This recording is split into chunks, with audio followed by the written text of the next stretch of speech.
I demand an answer, Talbot. Now, have you, or have you not, been discussing club matters with outsiders? I'm not answerable to you, Hayward. Or anyone else in this room. Your first loyalty is to the club, Dan. Maybe you've forgotten that. Or maybe you've been spending just a little bit too much time in the village.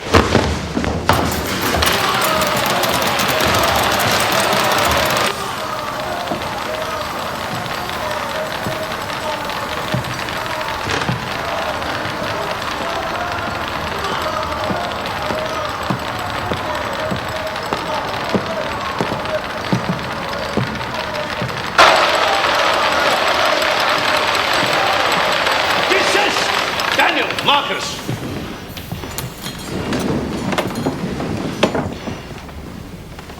Good evening, gentlemen. You may be seated. I say gentlemen because that is what members of the Pudding Club should strive to be, no matter how trying the circumstances. Sorry, sir. Sorry, sir. And the circumstances are particularly trying tonight. As you know, Daniel's grandfather, Sir Walter, is gravely ill. Tonight he has taken a turn for the worse.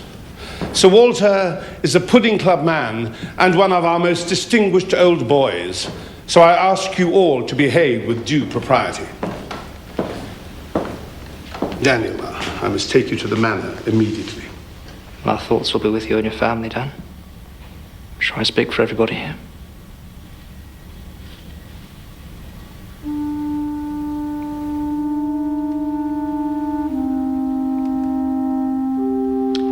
Thank you, Marcus.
Papa, Daniel is here to see you. What is it, Grandad? What is the time? He wants to know the time. It's 5 past midnight, Grandad. Why does he want to know the time? It's after midnight, Doctor. And therefore the feast day of St. Malley, patron saint of Devington School. Look, he's smiling. Oh, of course. Papa winning the St. Malley's Day race. Can't we leave the blasted school out of things for once? Don't worry, Papa. The race will be run as usual. And Daniel will win it for you. Won't you, Daniel? I'll do my best, Grandad.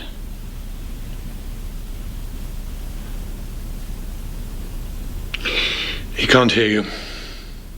I'm sorry. He's gone. Quid nunc? What now? A stiff drink, that's what.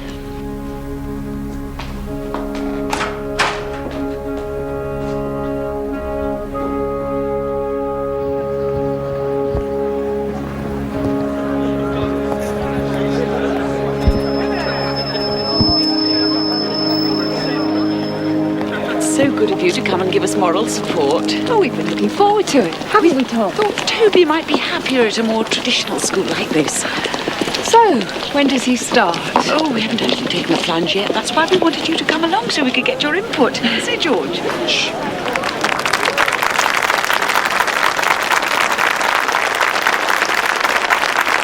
Parents, pupils, staff and friends of Devington School, welcome to the St. Malley's Day Race, run today in honour of our beloved friend, Sir Walter Talbot, diplomat and distinguished old Devingtonian, who passed away in the early hours of this morning.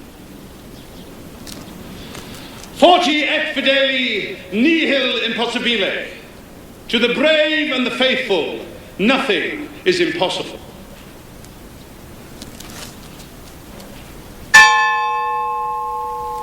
Gentlemen, are you ready? Yes, Sir Master. Ludlow, the bell!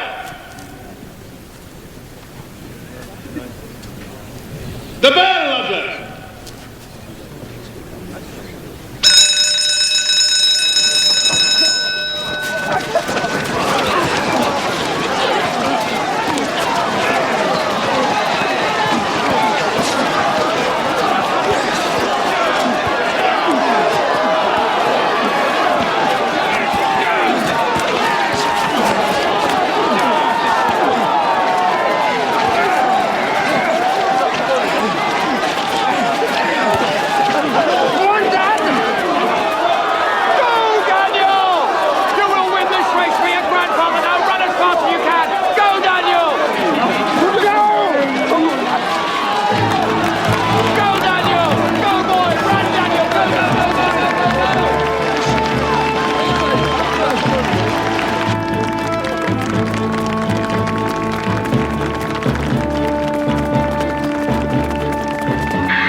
Don't stop, Daniel.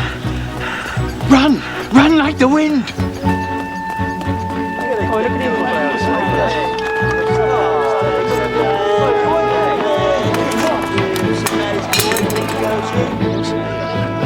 Great, here they come.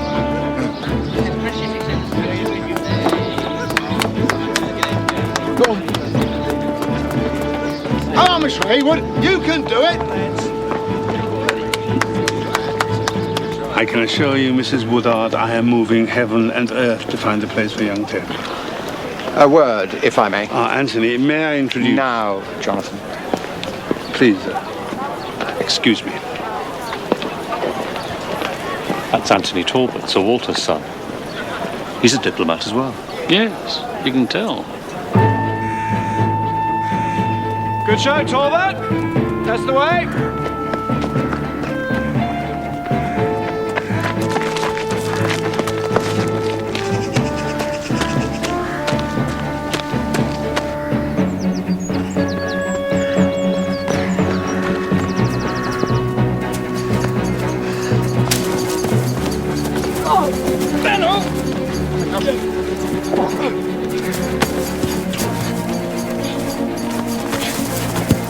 Get off me, Haywood, you yob! Get off me! Sorry, Chef. Take London. For the greater good, you see. Sod the greater good! Oh.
maniac.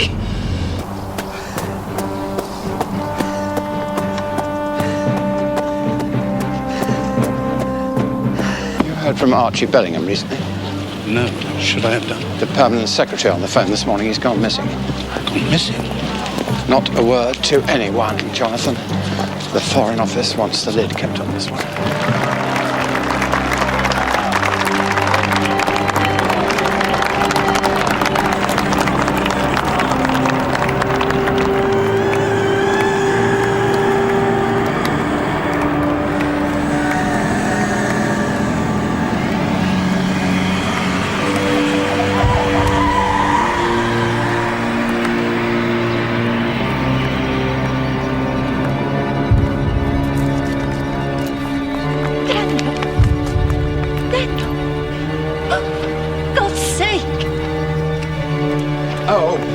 Daniel, do get up. If you don't reach the steps, you can't win the race.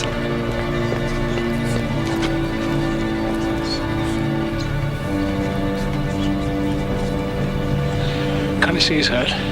Somebody get an ambulance.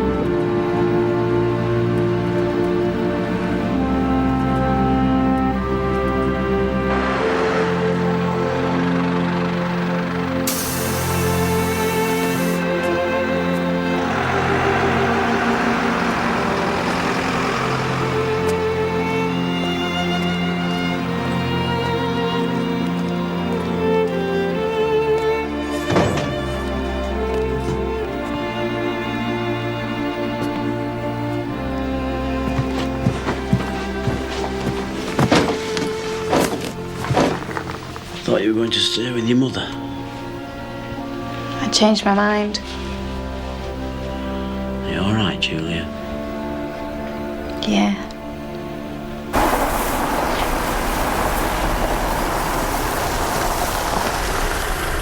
Let's cut the waffle, shall we, and get straight to the point? There's only one line of investigation worth pursuing. And what line is that, Mr. Talbot? Well, the village, Midsomer Harbour. What about it? Well, many years ago, the St. Malley's Day race was the occasion when scores were settled between school and village. Pitched battles were fought. I'm glad to say the school usually came out on top. However, nowadays we do things rather differently. We respect each other's role in the community and all that sort of nonsense. However, there are still some in the village who resent the school. You're suggesting that the attack on Daniel was part of some feud with the villagers? But what other explanation could there be? There were local youths on the village green yesterday. They verbally abused and threw missiles at the boys taking part in the race. Yeah. Verbal abuse is one thing. Assault with a deadly weapon is quite another. Violence is never far away. Well, we'll certainly look into that aspect of it, Mr. Talbot. I know this could be difficult, but do you mind if I ask you a couple of questions about Daniel? What sort of questions? Was he happy at Devington? Happy? Well, he was captain of the school. He'd won his colours for cricket, rugger, fives. Of course he was happy. Only yesterday, at the start of the race, had the feeling he was a little reluctant to take part. You may have forgotten, Inspector, that Daniel's grandfather died in the early hours of yesterday morning. The boy was tired and upset, but I can assure you that Daniel wanted nothing more than to win that race for his grandfather. And for me.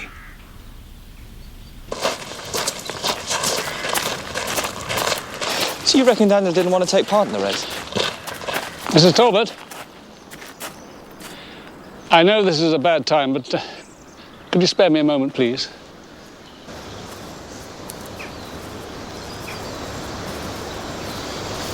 I shudder to think of my son lying here, side by side with that old monster. What old monster would that be, Mr. Talbot? Sir Walter, my father-in-law. I know you didn't get on. Walter didn't get on with anybody. He commanded, people obeyed.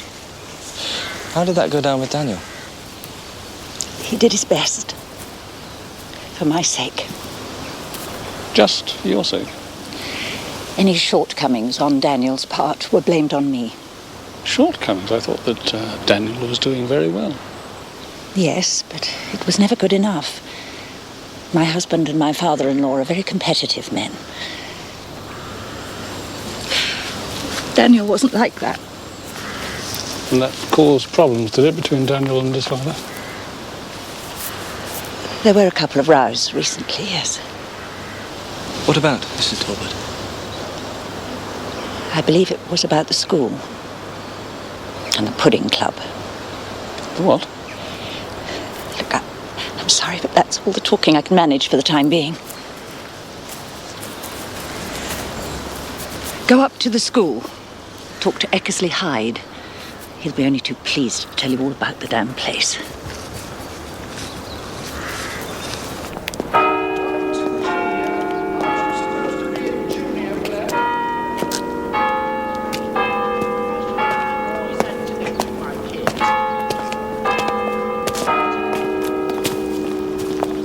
Good morning, gentlemen. How may I help you? I'm Detective Chief Inspector Barnaby. That's Detective Sergeant Troy. And we're here to see the headmaster, please. Very good, sir. Excuse me, sir. One of our little rules, I'm afraid, sir. Grass in main quad. Is that about, sir? Oh, sorry. You want to know, sir? Chief Inspector Barnaby. And you must be Sergeant Troy. Marcus Hayward. Don't mind Ludlow. I'll take them to the headmaster. Very good, Mr. Hayward. You'll follow me.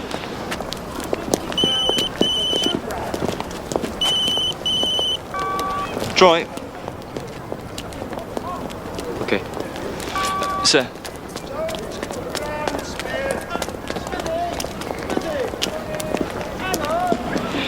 They've found a knife in Fry's copse. Well, you better get yourself down there, haven't you? You knew Daniel well, didn't you? Yes, sir. Dan was an absolutely excellent chap. Great friend of mine. Whole school's in shock.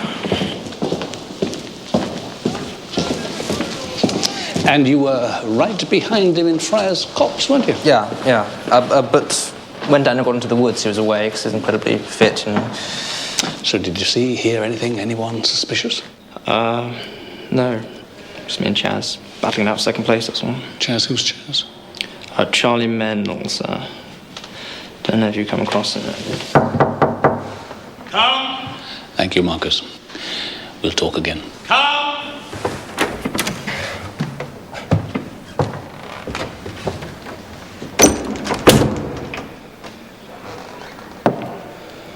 When did you last speak to Daniel? Last time I spoke to Daniel, well, it must have been 10 minutes or so before the race began. I went to his room in Study Cloisters to wish him luck. Then I looked in on Ludlow at the Porter's Lodge to make sure all was well. Then I went out into main quad to address the spectators. How did he seem to you, Mr. Eckersley Hyde?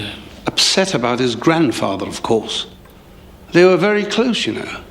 What was his relationship with his father like? Excellent, I believe.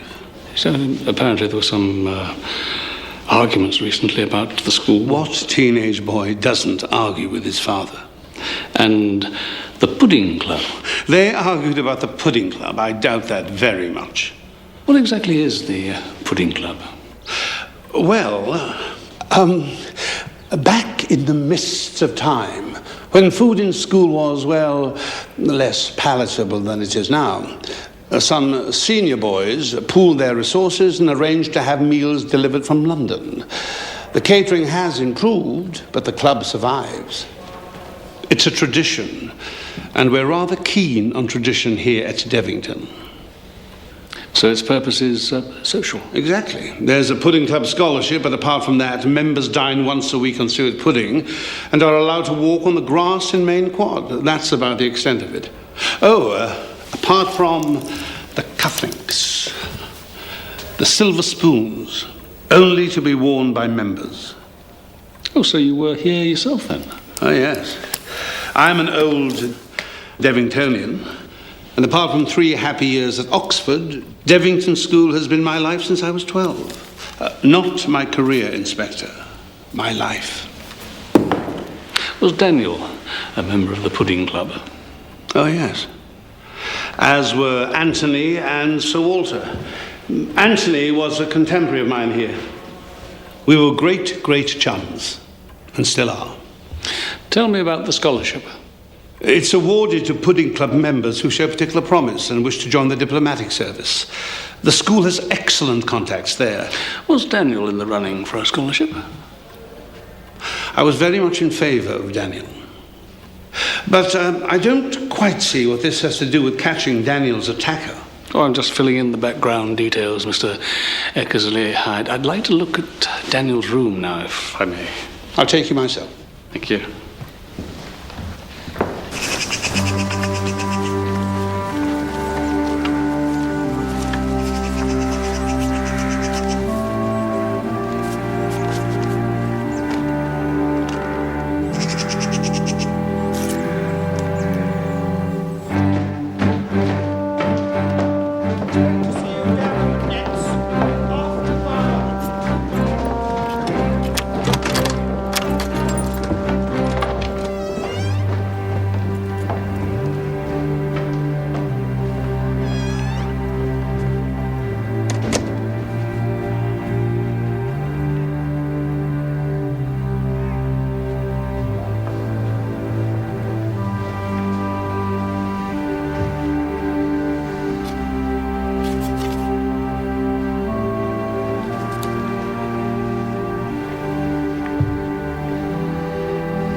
Something of interest?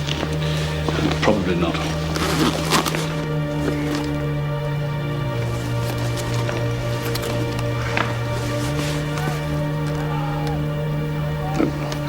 These would normally be by the basin, wouldn't they? Do you have a son, Inspector? No. I have a daughter. Then you have been spared. Personal hygiene and the adolescent male are rarely on speaking terms. I'd like to see Charlie Mennell now, please, if I may. And I'd like this room left just as it is until further notice, all right? Walk! Walk!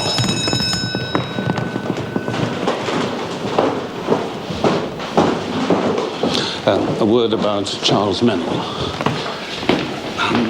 There have been disciplinary problems. I'm sure the boy will come right in the end, but he has a bit of a, what's the phrase, a bit of an attitude problem. I think you should bear that in mind when talking to him. Thank you. I will. Mel! A visitor! Yeah, some of the local riffraff on the village green gave us a bit of lip. I didn't see any of them in Friar's Copse. Tell me what happened in Friar's Copse. I was robbed. That's what happened. You were robbed? Of the race. I caught Daniel, got the ball off him, and then that creep Hayward jumped me from behind. Isn't that against the rules? Rules? There aren't any rules. First one back to the porter's lodge with the ball wins. It doesn't matter how you do it. So what did you do after Hayward jumped you? I strolled back to the school with some of the others. You gave up on the race? What's the point when you've got the whole pudding club on your case? What's the pudding club got to do with it? We fixed it so Daniel would win, obviously. Hey, don't get me wrong. Daniel was a good bloke. He's only one of those arrogant bastards I actually like.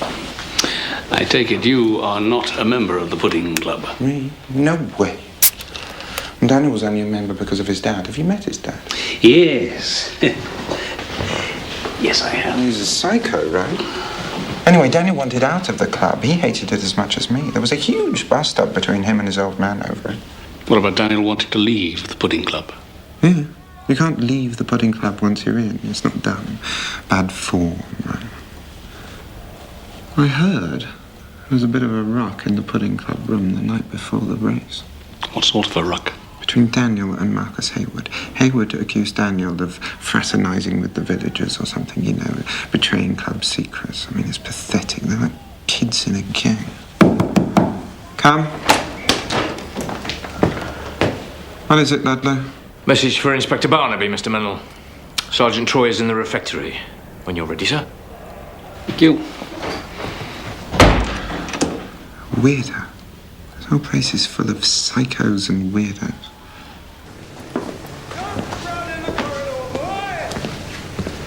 Early lunch, Troy. Fantastic sausages. Mrs. Bosworth gets them sent from Lincolnshire. Tell me about the knife they found. It's a steak knife, sir. Serrated blade, distinctive bone handle. It was found 30 or 40 yards from the path the boys were running along. Forensic are checking for prints and blood type. Well done, Troy. That's not all. A chap called Dennis Carter called. He's a groundsman here at the school. Moonlights as the local taxi service. Anyway, he was driving past Friar's Copse yesterday, round about the time Daniel was attacked. Said he saw something. What? He wouldn't say on the phone. He sounded very nervous. You know what they're like in these villages. Indeed, I do. You enjoyed that, my lovely? Oh, delicious, thank you, Mrs. Bosworth. Can I tempt you to a sausage, Inspector? No, thank you.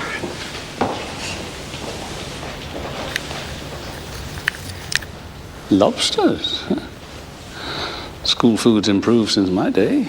Oh, they're not for the boys, silly. They're for the top table. Now then, what about pudding? How about a little spotted dick and custard? Oh, that would be nice. I'm sorry, we've got no time. Oh, shame. Any time you fancy trying it, Sergeant, you know where to come. Smashing, lady. Come on, Troy. Let's talk to Dennis Carter.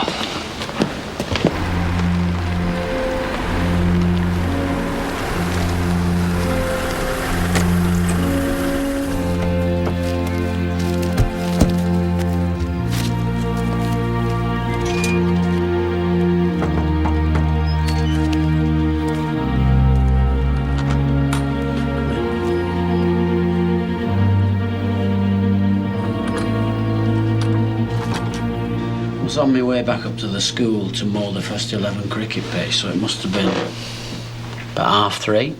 I was coming through Friar's Copse. This motorbike came round the bend the other way. Going that fast, almost had me in the ditch. To see who it was? I don't like this. This is not easy, you know. Who was it, Mr. Carter?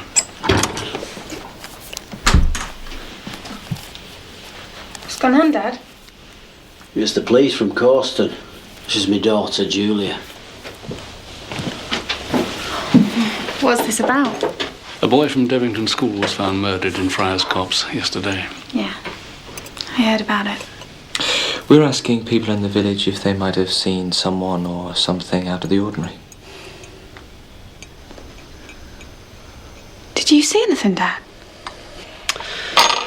I saw Paul Starkey riding that bloody motorbike away from Friar's Copse. That's what I saw.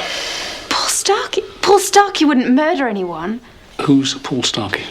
Ray Starkey's son, landlord of the Chalk and Gown. Julia's right. Paul's not a bad lad. He's had his moments, but murdering someone, that just doesn't fit. You say Paul Starkey has his moments. What do you mean exactly? He's a bit of a tearaway. Motorbikes and so on. And there was that business up at the annex. What's the annex? Well, they're allowing girls at the school now, so they board in the village at the annex. It caused nothing but trouble. What kind of trouble? What kind do you think? Were you in the village yesterday? No. I was in Corston all day. I was at Corston bus station. All day? I missed my bus. Then I changed my mind and I came back home.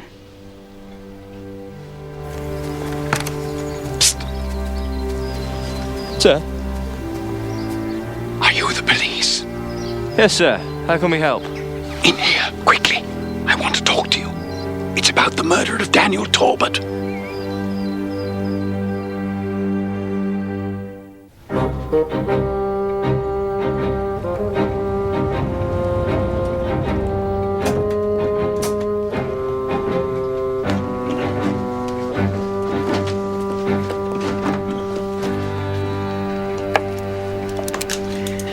Talbot. Sighted driving to Manor. What do you have? 2:55. Let's allow for letting you in, say 2:53.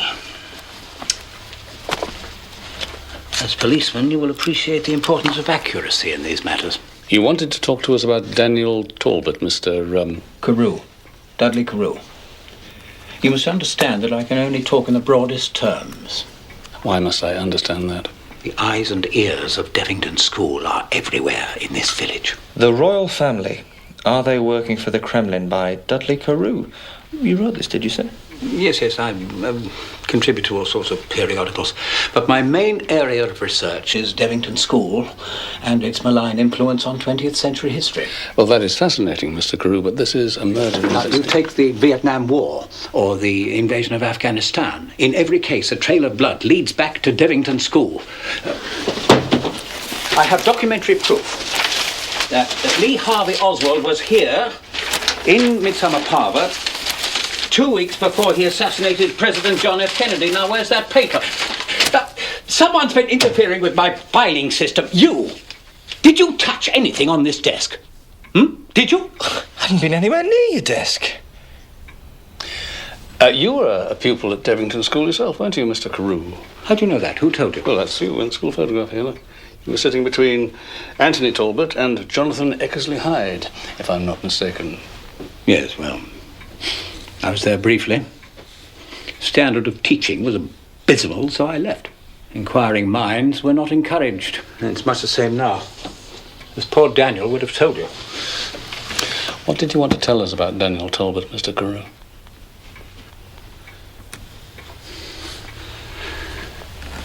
Daniel was a fine young man. An honest young man. And he paid the price for it. Are you saying you know who killed Daniel? What? No, not as yet.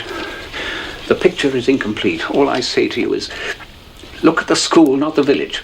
That's where you'll find the answer. The school.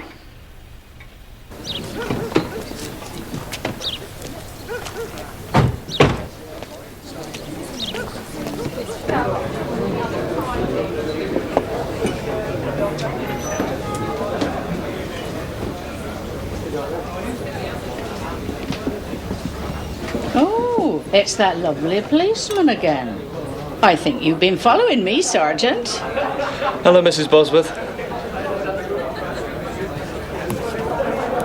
Who's that with her? Martin Fulmer, in charge of sport at the school. Oh, the one handing out water in the lane. That's right. Didn't budge till the end of the race. Lots of witnesses. Yes, gentlemen. What can I get you? Small scotch for me, please, and an orange juice. Rightio.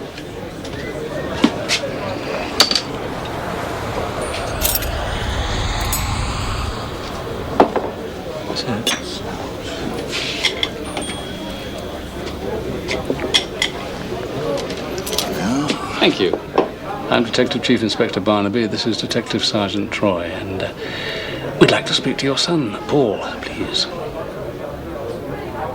Is he here? Oh, no. He's gone out. I don't know where he is, I'm afraid. I reckon Paul Starkey's bolted. Why would he do that? Well, it's not looking good for him, is it? Looks like the murder weapon came from his dad's pub. He was seen driving away from the scene of the crime at high speed. Plus, he's the local bad boy. I reckon we should put out an all-vehicle alert.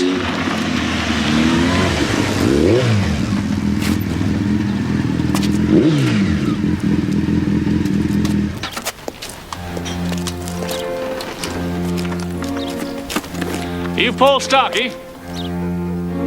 Yes? I'd like a word with you, please.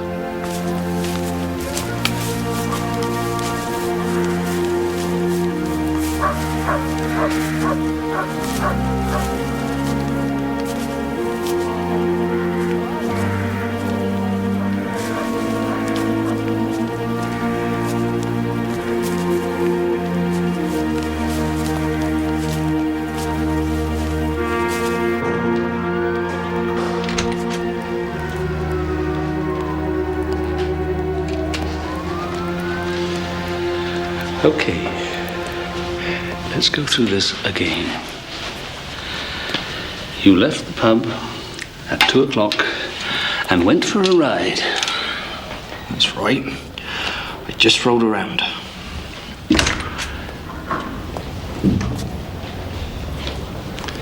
And on the way back, you drove so fast through Friar's Copse, you almost forced Dennis Carter off the road. Fast? Dennis Carter don't know the meaning of the word. Paul, I'm going to ask you just once more. Were you in Friar's Copse yesterday afternoon? No, I wasn't. I told you.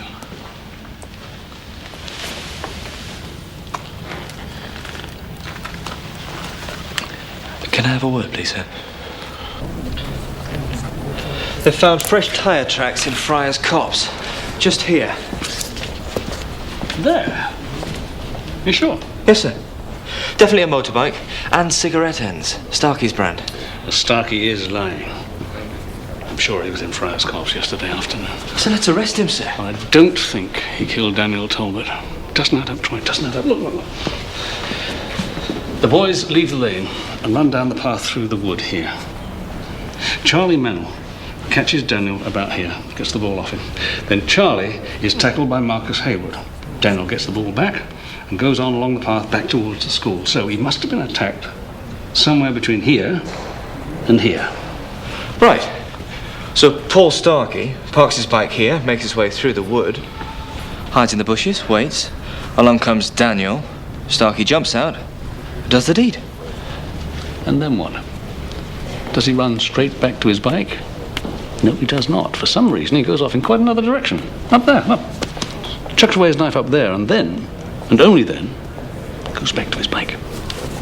Sir? Sir? Oh, forensic on the knife. No prints. Blood matches Daniel Talbot's. Traces of ammonia, acetic acid, and other chemicals. A common cleaning agent, apparently. Something in the back of my mind at the end of that race yesterday.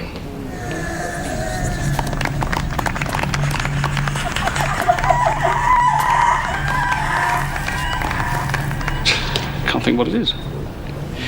Sir, if we don't formally arrest Paul Starkey, we'll have to let him go. All right, Troy. Arrest him.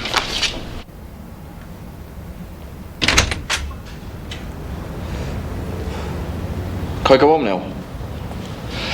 Afraid not, Paul.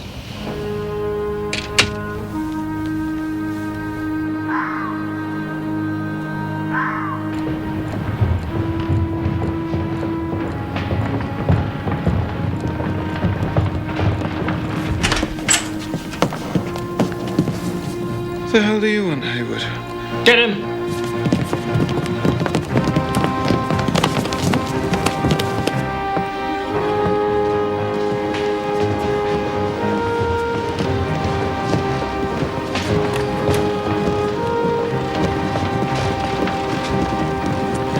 Evening, Mr. Mennell.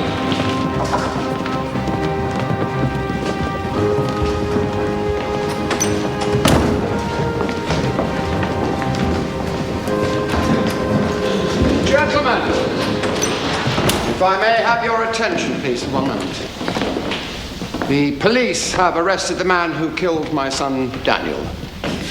He's a villager. But that doesn't mean it's over. Outsiders will see this as an opportunity to snoop and pry into the affairs of the school.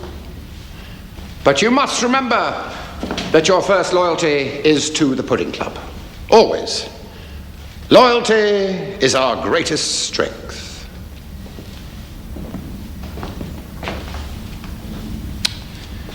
Carry on, gentlemen.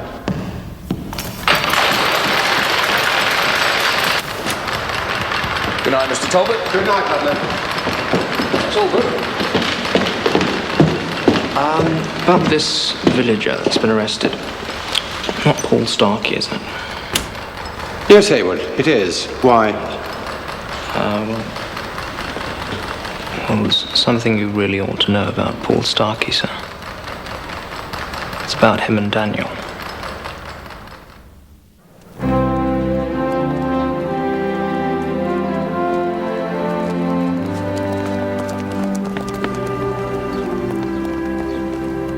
asked the police to interview Marcus Hayward at the manor, away from prying eyes. Of course, Anthony. And one tiny thing. The Pudding Club meeting last night. What of it? Well, you might have mentioned it to me. The Pudding Club does not need your permission to meet. Of course not, Anthony. But there was a time when you and I worked as a team where the club was concerned. In harness together, shoulder to shoulder. And now... Look, if you've got something to say, just say it. Well, you no longer take me into your confidence. Take poor Archie Bellingham. Now, it says here he was due back from Kuala Lumpur. I thought he was posted to Paris with you. Has it not occurred to you that information like that may be confidential for security reasons? Of course. Forgive me. And while we're on the subject, I was the one who spotted Bellingham's potential, and I was the one who proposed him for the Pudding Club. Very much against your best wishes, I recall. I'll see you at the manor. We've got the results back from the lab, Paul. The tyre tracks match. It was you and Fryer's corpse, wasn't it? You were there at the same time that Daniel Talbot was stabbed. The attacker used a knife from your father's pub. Now, do you understand, Paul, what kind of trouble you're in? I didn't kill him. I want to believe you, Paul. But you must stop lying to me. My dad will go mad. About what?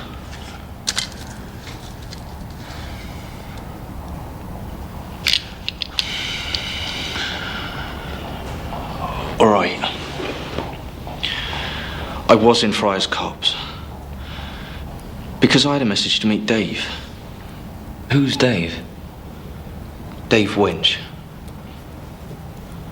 He works up in the kitchens up at the school. Mrs. Bosworth and my dad, they've got this little deal. Any surplus left in the school kitchens, my dad helps to get rid of. Like leftover lobsters. What do you know about the lobsters? My amazing powers of deduction, Paul. So you met Winch in Fryer's Copse? No. He never showed up. I hung around for a bit and... Well, then I went home. Got a message from Dave Winch. Who gave you the message? One of the barmaids in the pub said that he'd phoned up. I thought it was a bit weird. Because he usually comes in himself, or Marcus Hayward brings a message. Why would Marcus Hayward deliver messages for Dave Winch? Marcus is always in the tartan gown. So Marcus goes to the village pub, does he? Yeah. It's outbound to the school. But there's a room upstairs Dad lets them use. Who's them? Boys from the school. Some of the girls, too. How do they get from the school to the pub? Dennis Carter takes him in his old banger. Don't tell Dad I told you. He'll kill me. Winch works at the school, doesn't he? So we assume he knows all about the St. Malley's Day race. Why does he arrange to meet Paul Starkey in Fryer's Copse on the one day he knows it'll be crawling with people, huh? He never intended to turn up. Winch set Paul Starkey up. Or he didn't send the message in the first place.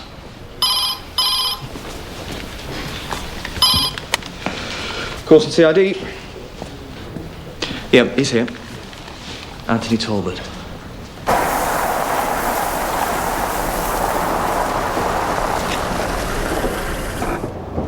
My sister, Arabella, is in the sixth form at Devington, sir. And she and Daniel were, well, an item. An item? You know, seeing each other. Why didn't you mention this before, Marcus? Well, it didn't seem important until I heard that you'd arrested Paul Starkey. What's Paul Starkey got to do with it? He was always pestering Arabella. Hanging around the annex, so on. I don't know, sort of stalking her. Marcus, do you know someone called Dave Winch? believe he works in the school kitchens. No. Sorry, why would I know somebody who works in the kitchens? What are you driving at, Barnaby? Do you ever go to the Chalk and Gown, Marcus? The Chalk and Gown is strictly out of bounds. Do you? Mr. Exley Hyde's just told you, sir. The Chalk and Gown is out of bounds. All right, Marcus. Thank you. Thank you very much for your help. Come along, Hayward.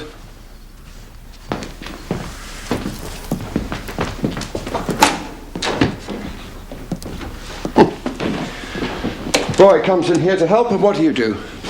Make a string of vile insinuations. Making inquiries, Mr. Talbot, not insinuations. I hope you're not one of those chip-on-the-shoulder types who always takes the criminal side, Barnaby. No, I'm one of those let's-do-the-job-properly types. It was just totally devastating. I still can't believe it. Must have been very fond of Daniel. Yeah, I adored Dan, and he's a sweet boy. Tell me about Paul Starkey. Well, he just sort of hung around, you know.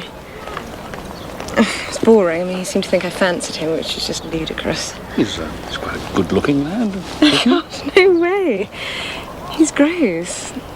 Anyway, he's from the village. So you told him you were going out with Daniel, and what, was he upset? Yeah, he was really hacked off. What did he say? He didn't actually say anything. But he was really hacked off, I could tell. Oh, thank you, Arabella. You better go along to your class now. What have you got next? French. Totally hopeless at French. Can I see? Merci.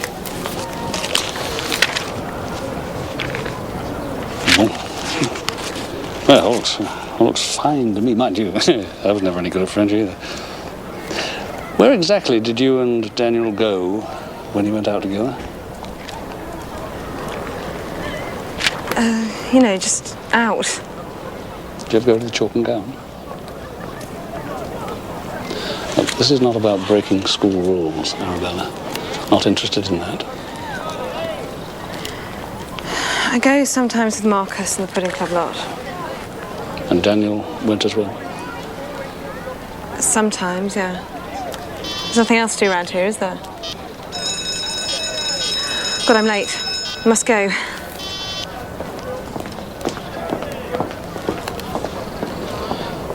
It's all right, Barnaby. How getting on with Paul Starkey? Nothing new, sir. We're not dealing with a criminal mastermind here, I'll tell you that. I'd like you to ask him about Arabella Hayward, Marcus Hayward's sister. Ask him what about her, sir? Whether he knows her, how well he knows her. Don't make a big thing of it. Okay, got you.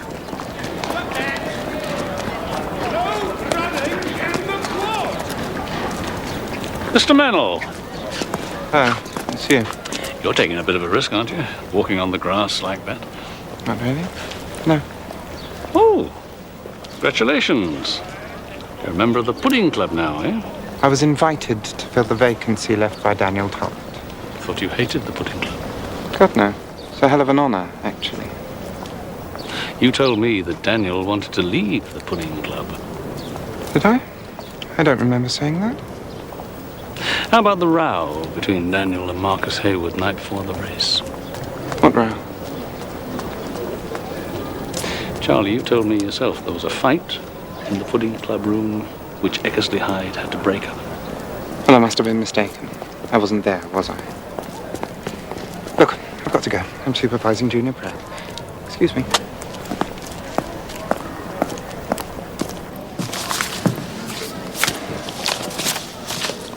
Mr. Ludlow.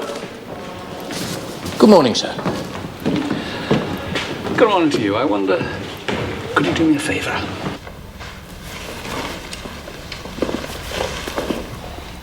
How long have you worked here, Mr. Ludlow? For about 35 years, sir. I left the village school, did a few years in the army, and then came here. You must be very attached to Devington. Yes, sir, I am. Particularly as my father was porter here before me. Oh, so it runs in the family, does it? Like the Talbots. Well, my father was porter when Sir Walter Talbot was a pupil. Sir Walter was a great man. Did a lot for the school. And Anthony Talbot is keeping up the tradition. Oh, yes. Very much so, sir. I suppose if anyone knows what goes on in this school, it'll be you. I'll do my job, sir, and leave it at that. What about the pudding club? I have the honour of being steward of the pudding club, sir. What does that involve? Not a lot. I take the puddings up to the club room, tidy up afterwards, same as my father did. On the night before the race, was there a fight in the pudding club room? Oh, I don't think so, sir. They make a fair bit of noise, all right, but it's just high spirits. It's hard to get people to talk about the pudding club, isn't it? There's not much to talk about, if truth be told. And you must remember, sir, the whole school is in mourning at the moment. Oh, of course. I wonder, would you mind seeing if Marcus Haywood is in his room, please, Mr. Ludlow? Yes, sir.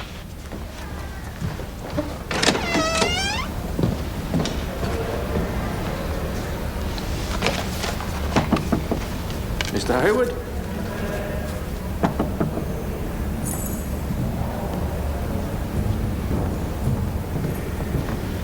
Sorry, sir, he's not there.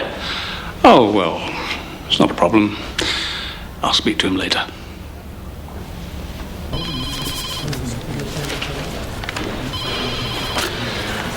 Arabella Haywood certainly did not write this card, Troy. Wrong writing. I don't think she ever went out with Daniel at all. Why was she trying to make out she was? Dunno. Trying to incriminate Paul Starkey? Cover for her brother? Maybe Marcus Haywood and Charlie Mennel were in it together. They both benefited from Daniel's death, didn't they? Marcus is captain of the school. Charlie got into the, what's it club? But then we get back to the problem of the knife, Troy. Witnesses saw Mennel and Haywood making their way back toward the school. Neither of them would have had the time to double back and drop the knife where we found it. So it can't have been anyone taking part in the race? I don't say I could be. They're all accounted for. Are you hungry? No, you mentioned it.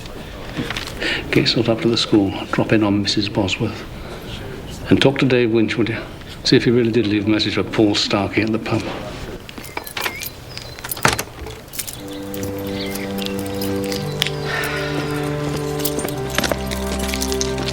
Afternoon, Dennis. Could I have a word, please? I'm due back at work. Oh, this won't take a moment. Tell me about the pub run. The what? When you pick boys up from the school and take them to the Chalk and Gown.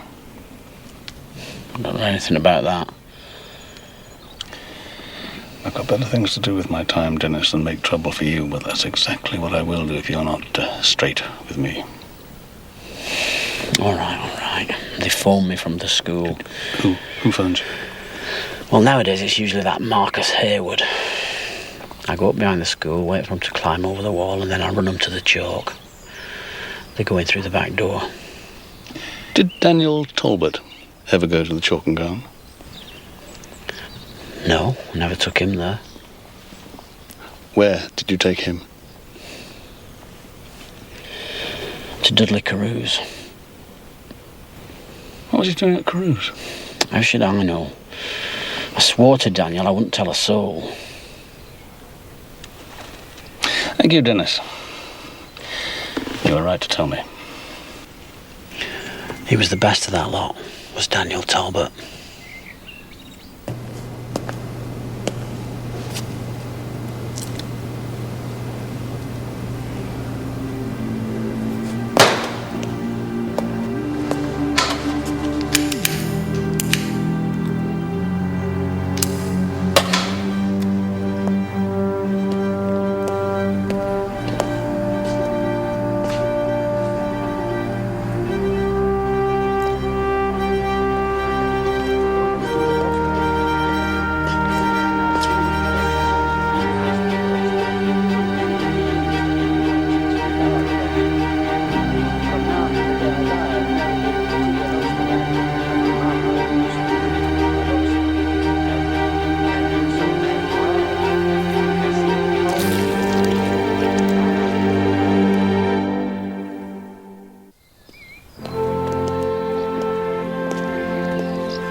thought you'd come here.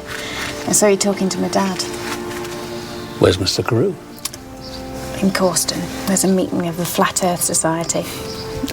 May I come in?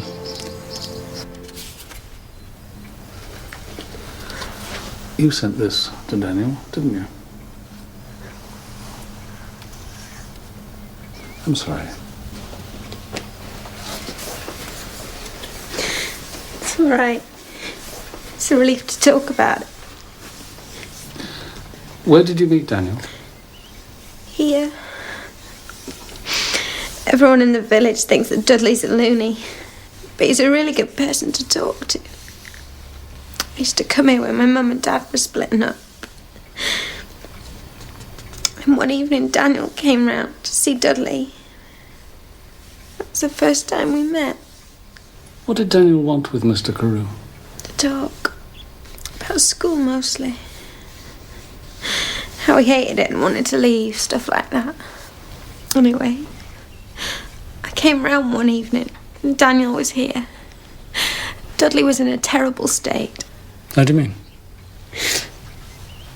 It was something Daniel had told it. What? Neither of them would say. That's when he started talking about running away. And you were going to run away with him?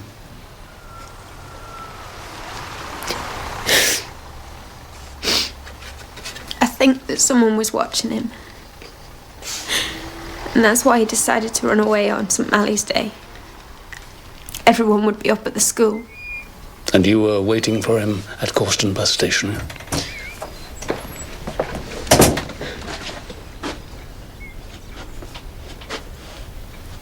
I think you'd better go now, my dear. Come and see me later. Will you be all right? Yes, I'll be fine.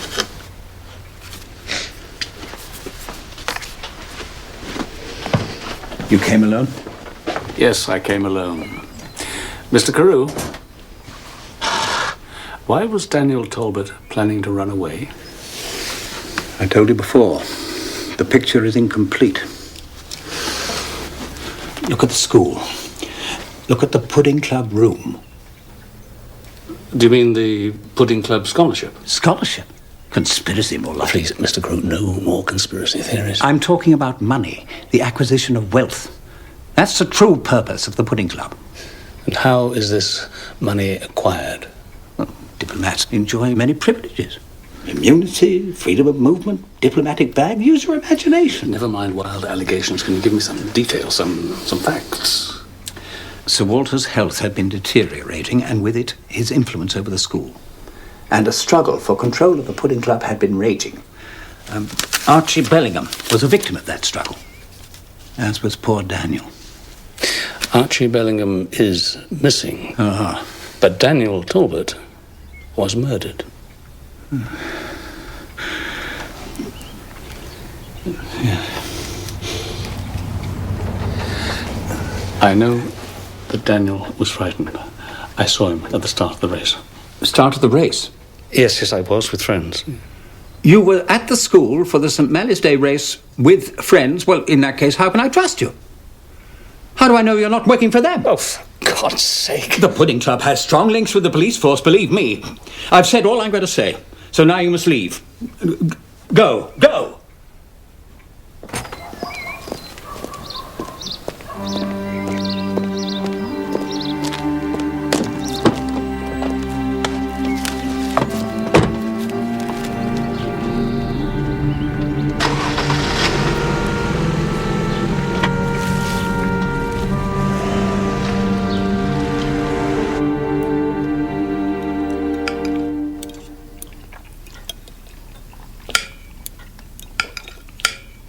I don't know how you can eat.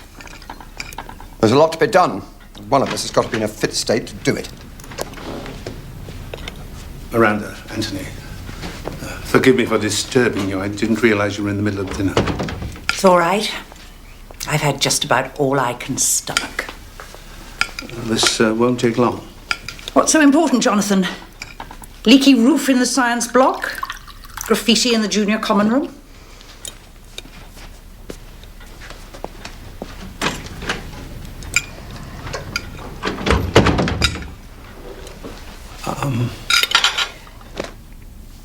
What is it, Jonathan? The pudding club meeting last night. Ah, not that again. Charles Mennell tells me he was elected to club with you as his proposer. Yes, that's right. Are you thinking of putting Mennell up for the scholarship?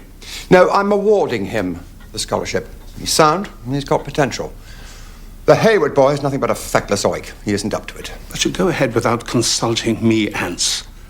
How many more times do I have to tell you, will you please stop calling me that? And while we're at it, will you stop wittering on to all and sundry about how we were best friends at Devington? My recollection is that we were very far from best friends. I have always been your friend. The school flourishes and you flourish with it because of me.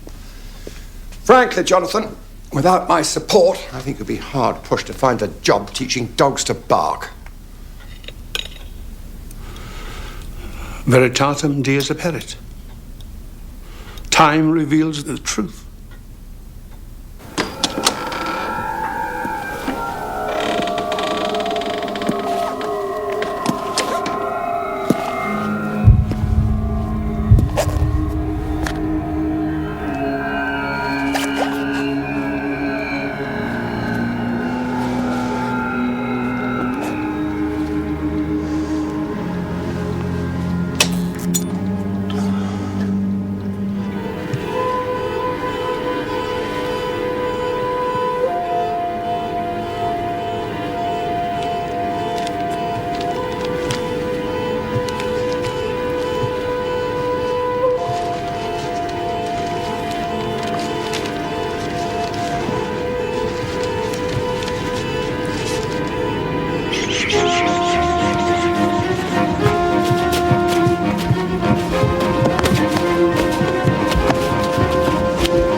Mr. Fulmer, what can I do for you?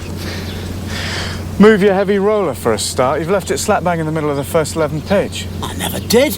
Go and see for yourself. Damn hooligans.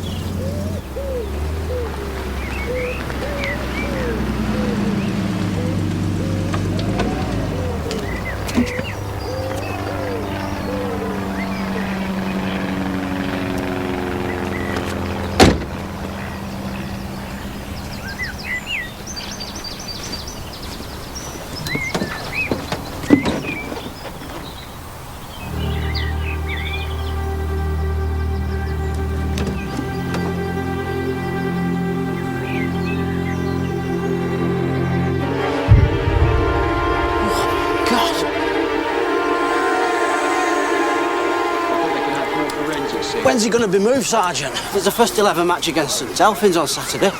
We've got more important things than cricket on our minds, Mr. Carter. That's all very well, but if all Carews left any dents, I'll need time to flatten them out. Well, you're going to have to be patient, aren't you? He's lying exactly where the spin ballers pitch it too. Mr. Carter, please. Please.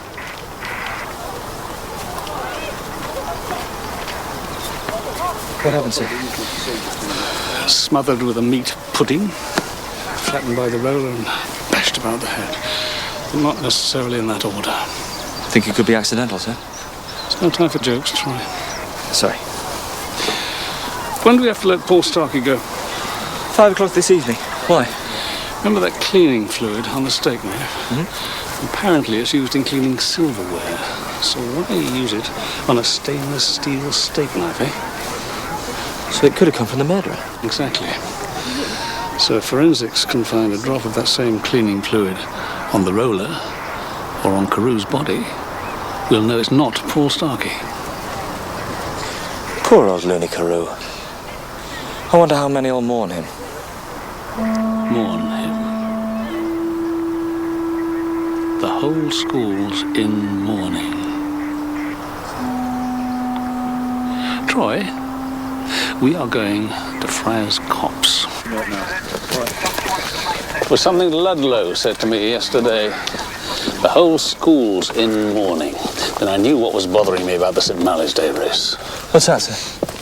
All the boys who took part were wearing black armbands, weren't they? In memory of Sir Walter Talbot. Okay, they were all wearing black armbands, but... At least they were when they set off.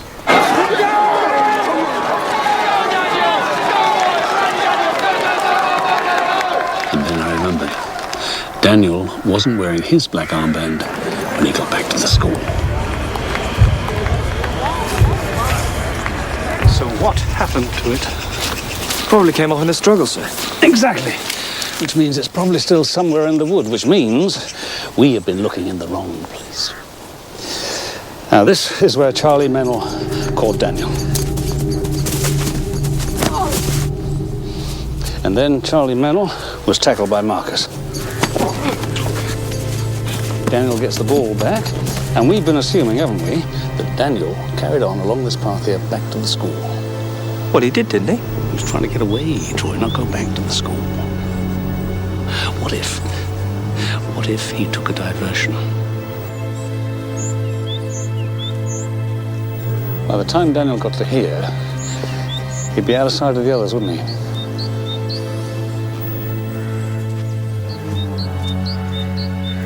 There's a track through here, sir.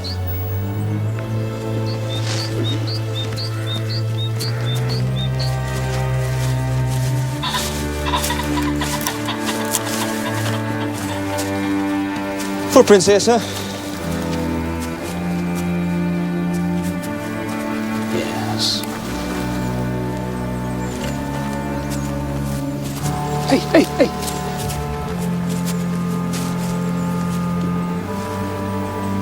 Black armband. We're getting somewhere at last, Troy. Sir? Signs of a struggle here. Yes. This is where Daniel was attacked. What did he come here for? See? I think he'd hidden his holdall here and he came back for it. But someone was waiting for him. So, what did they do with the holdall? Well, whoever stabbed him took it back to his room while everyone was in the main quad. There was fresh mud and tree bark on it. And he didn't have time to unpack it properly either, because his toothpaste and his razor was still in it. It's ironic, isn't it? Daniel gets wounded, but he manages to escape from his attacker. But what can he do? The only way he can get help is to go back to the place he was trying to escape from. He's welcomed like a hero. Come.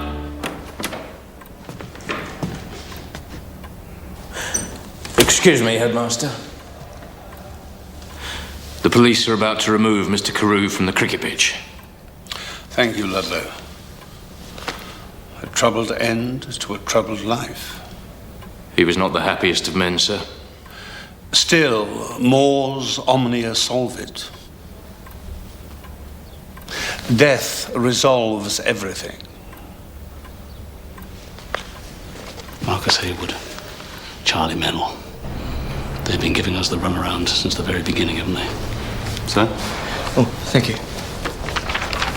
Forensic report. Traces of cleaning fluid on the roller and Carew's clothing. You can release Paul Starkey, then? Yes, sir. Oh, by the way, I know where Charlie Mennell and Marcus Hayward will be tonight.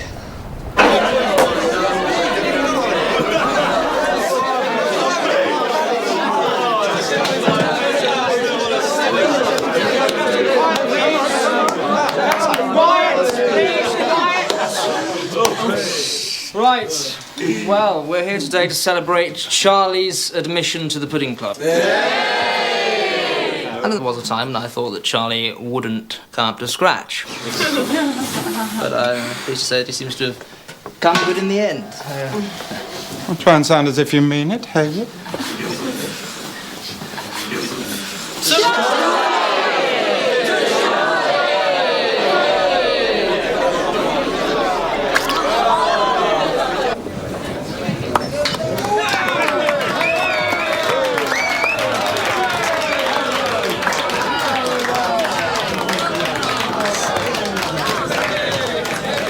You seem sensitive about the young Paul, Inspector.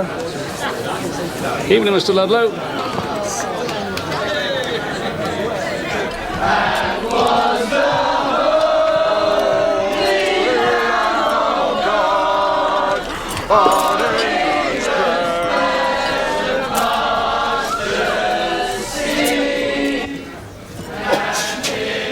Private party. Locals? That's right, yeah. Someone's birthday, I think.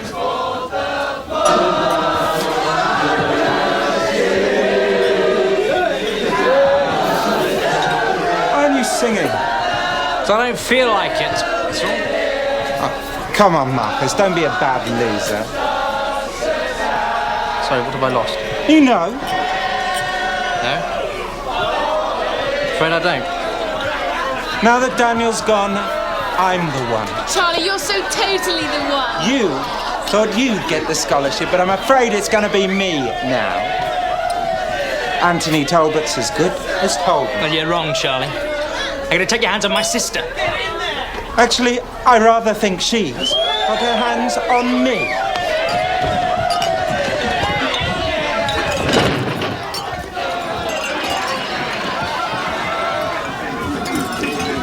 Sorry, folks, I shall go and have a word. Don't worry, Mr. Starkey. We will attend to it.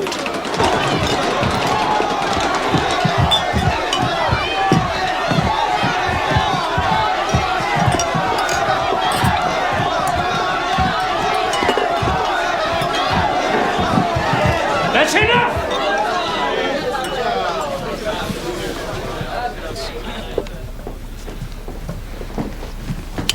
Mr. Starkey, will you ask Dennis Carter to take these ladies and gentlemen back to where they belong, please? Right away. Right, out! Quick as you can. No, no. Straight out! Come on, you heard him. Right. You two have got a choice. Either you start telling me the truth, or I will throw the book at you. Keep it going, guys. Out! But my parents would kill me. Too. Right. I'll be up at the school first thing tomorrow morning. And I want your cooperation, please. Or I'll charge you both. Yes, sir. Yes, sir.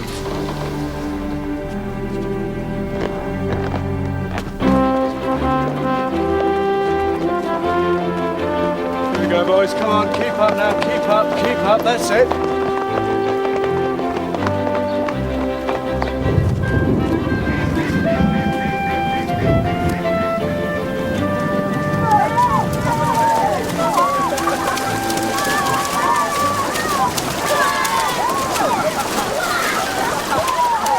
Come on, boys, quickly now. I want to see you swimming, not splashing.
Come.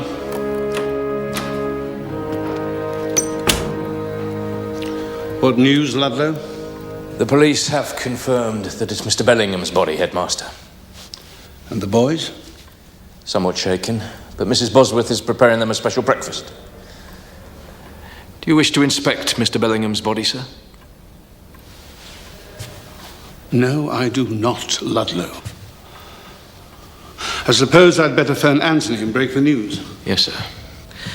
Mr. Talbot will be most upset about Mr. Bellingham. Indeed he will, Ludlow. I'm afraid there's more bad news, Headmaster. Marcus Hayward has disappeared. Oh, no. What are we to do, Ludlow? You'll get us through, Headmaster. Will I, Ludlow? Yes, sir. I'm sure of it. You're up to it, sir. Look. Pudding Club cufflinks.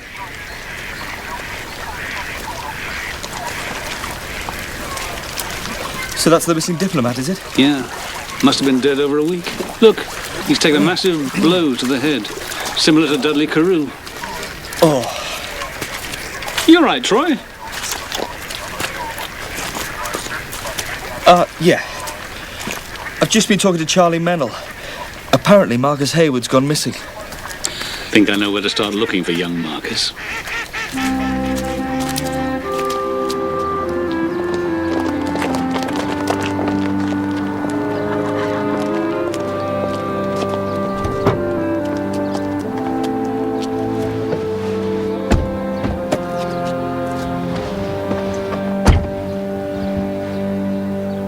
Where's Marcus, Arabella? How should I know? That story you told me about you and Daniel Talbot being an item. That was a lie, wasn't it? Marcus made me say it. Why? Well, Marcus said that Daniel was going out with a girl in the village. He said that if it came out, it would look really bad for the Pudding Club. So he told me to say that I was going out with Daniel. And Paul Starkey wasn't pestering you, was he? You were pestering him. We all thought Paul Starkey killed Daniel. We were trying to help. Lying to the police during a murder investigation, that's serious, Arabella. Marcus said it might help him get the scholarship. Where is he?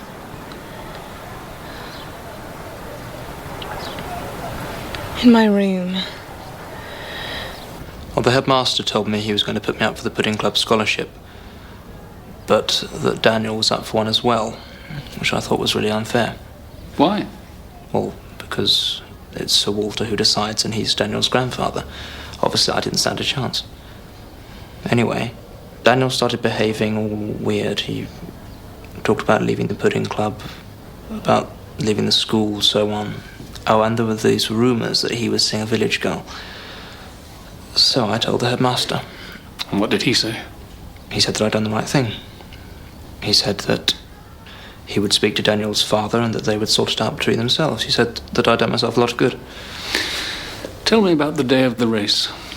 The headmaster told the Pudding Club to make sure Daniel won the race. But that idiot Charlie Mennell caught the ball. I managed to get it off him. So I lobbed the ball to Daniel, but the sad bastard wouldn't run. Then, thank God, he came to his senses and he took off. Now, I had to try and keep up with Daniel and make sure nobody caught him. But, I was completely knackered. By the time we got to Friar's Copse, Charlie Mennell was ahead of me. So I just about managed to keep them both in sight. Then Charlie caught Daniel.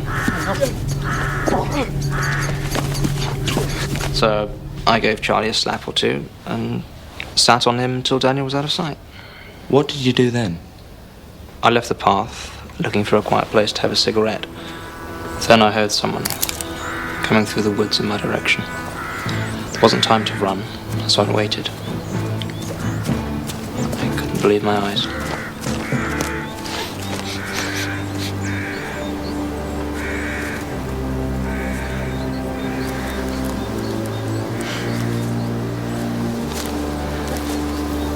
Mr. Hayward, I'd appreciate it if you didn't mention seeing me in the copse this afternoon to anyone. And I'll say nothing about the cigarettes. All right, Ludlow. It was bizarre. He was wearing these white gloves that he uses to polish the Pudding Club spoons. Anything else? Oh, wait a minute. He was carrying some sort of bag, but what I couldn't work out was how Ludlow got to Friar's Copse so quickly, because he was in the Porter's Lodge at the start of the race. You know, it's a physical impossibility. Did you actually see him at the lodge? No. Nobody must have been there, because he starts the race. He's the one that rings the bell. You know, it's sort of his big moment. Why didn't you tell us this before? Ludlow came to see me that night in my room.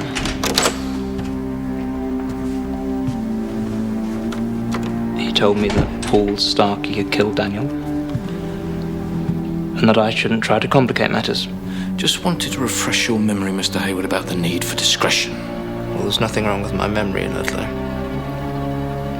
I sincerely hope not, Mr. Hayward.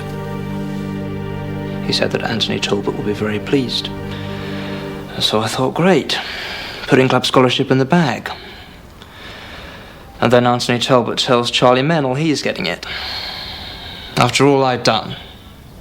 It should have been me, shouldn't it? I was so totally up for it. It's perfect. Why did Daniel change his mind and pick up the ball, sir? And what he really wanted was to be last, so that he could leave the race without being noticed. But the pudding club ruined that. The only other option was to be in the lead. Yeah, exactly. Build up a big lead, make sure he wasn't being watched, get away from the path, pick up the bag, change. I think the idea was to cut across country to the main road, get the bus to Causton. But Ludlow was waiting for him. But then old Eckersley Watsit, the headmaster, saw Ludlow in the Porter's Lodge just before the race. He was lying. Look at the school. That's what Dudley Carew said. Looks like the old fellow was right.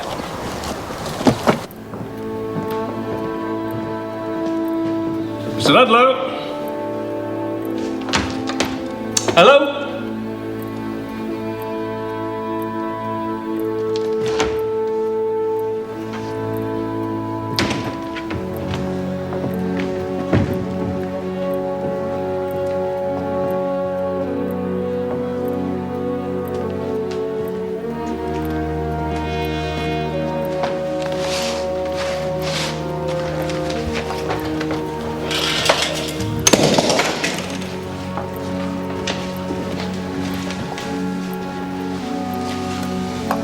So look at this.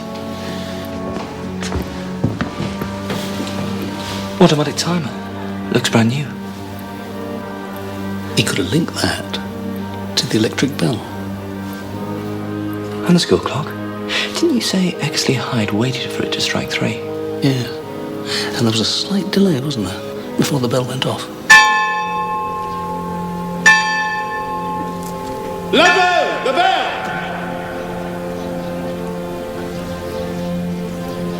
The bell, Ludlow!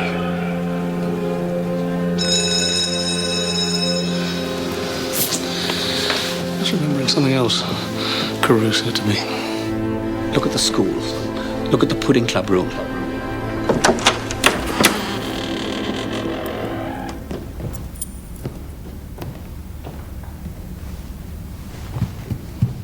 There's no switch here. Sir?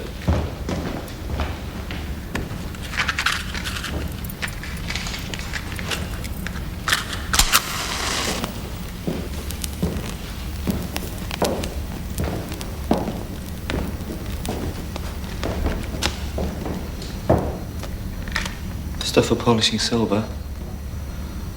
One of Ludlow's gloves.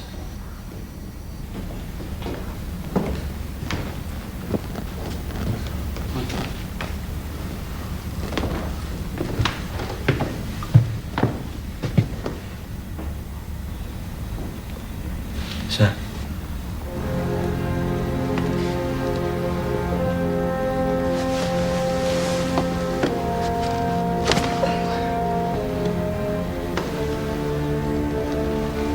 It's the other glove. Under the panelling. So there must be a... Listen.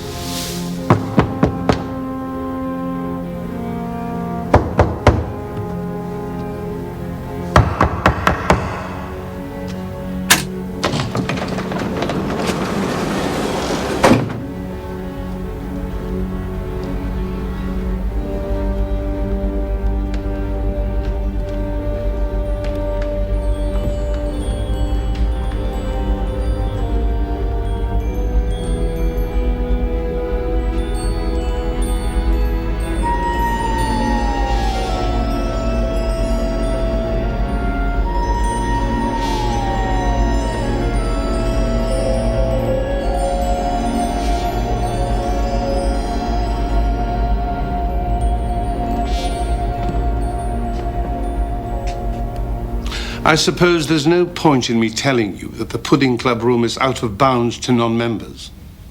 None whatsoever. Ah. I'm afraid Ludlow has been under pressure of late. Mistakes are creeping in. Look at this lot. Yes, Sergeant.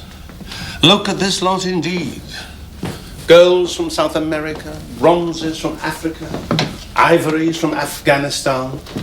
All stolen by Pudding Club members in the diplomatic service. Aha. I hear the paranoid tones of Dudley Carew. Yeah, but he was right, though, wasn't he? He was wrong in one important respect. This is not for our personal enrichment. It is for the school and the Pudding Club. Oh, charitable works. Sir Walter was a visionary. Under his leadership, the club became an elite within an elite, the creme de la creme, dedicated to furthering the aims and ideals of Devington School. And what ideals are those? Honour, service, patriotism, old-fashioned values like that. It's still theft, Mr. Eckersley Hyde, whatever you do with it. What about Anthony Talbot? Well, I'm afraid he didn't share Sir Walter's high ideals. He saw the Pudding Club as nothing more than a means of making money for himself. And Daniel was caught up in the middle of all this, was he? Yes. Daniel was a sensitive and intelligent boy, but his father bullied him mercilessly. As a result, Daniel turned against the school and everything it stood for. I thought perhaps I might succeed where his father had failed. I decided to reveal to Daniel the true heart and soul of Devington School. I don't understand. All this belongs to the Pudding Club. It belongs to the school. It belongs to all of us. See this. It was once in a museum in Kabul. The museum was ransacked and burned to the ground. Thanks to the Pudding Club, this piece is safe. Here, with us. You mean it's stolen? Saved. All of this, saved. And then sold? To provide scholarships and books and computers and playing fields. My grandfather started this. You can continue the tradition, Daniel. Trust me. No. For the sake of the school. I don't want anything to do with it.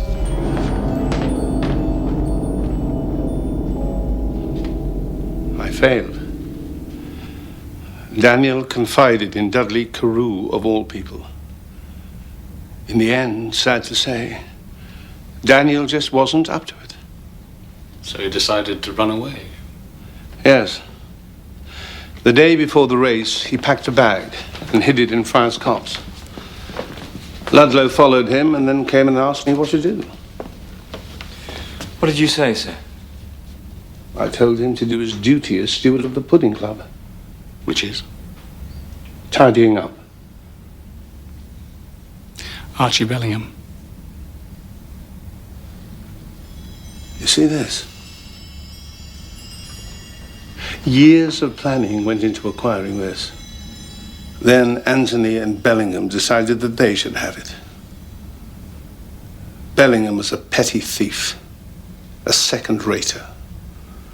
Typical of the sort Anthony was bringing into the club. Not up to it. Where is Mr. Ludlow now, sir? Doing his duty. Tidying up.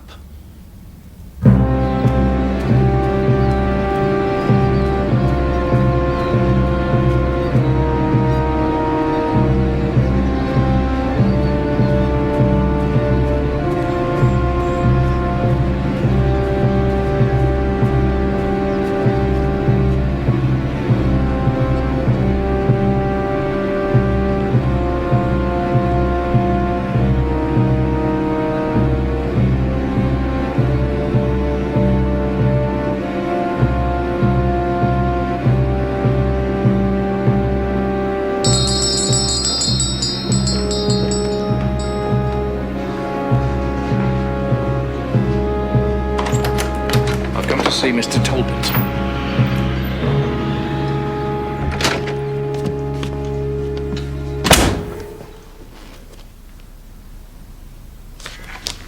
Ludlow, what on earth are you doing here? Pudding club business, Mr. Talbot. Not now, Ludlow, I'm busy. Sir Walter's door was always open for me, day and night. Well, mine isn't. Please leave. I'm afraid this can't wait.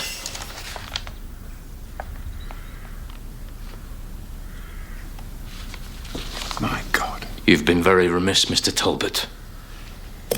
It was you. Very remiss indeed. I'm calling the police. Oh, for God's sakes, man, try and get a grip of yourself. No, man, for God's sakes, what's the matter with you? Well, look, Ludlow, there must be some sort of arrangement we can come to, for goodness sakes, man. Well, look, I'm sure we can come to some sort of arrangement. There really is no need to behave like this, Ludlow. I beg you, please don't hurt me. Miranda, call the police! As I thought, Mr. Talbot, sir. Just not up to it.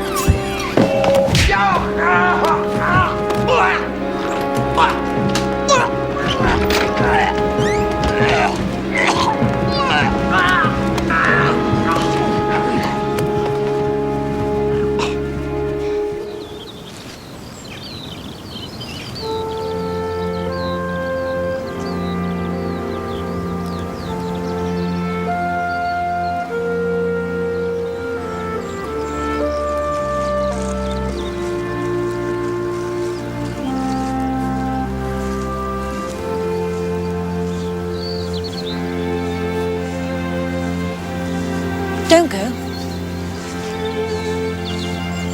You're Daniel's friend, aren't you?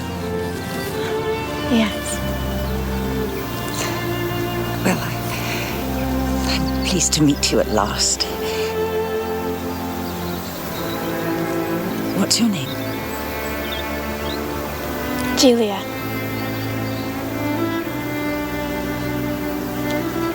I'd better go.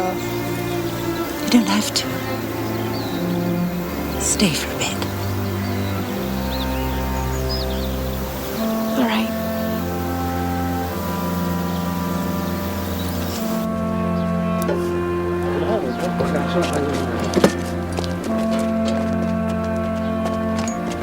Charlie Mennell was right.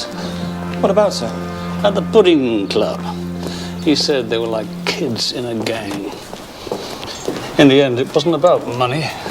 It was about who was in, who was out, who was the leader, who was top dog.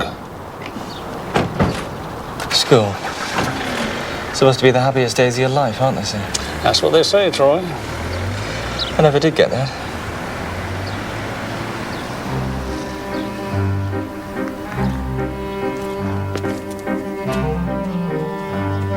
Don't run in the corridor, boy! Why aren't you in lessons, boy?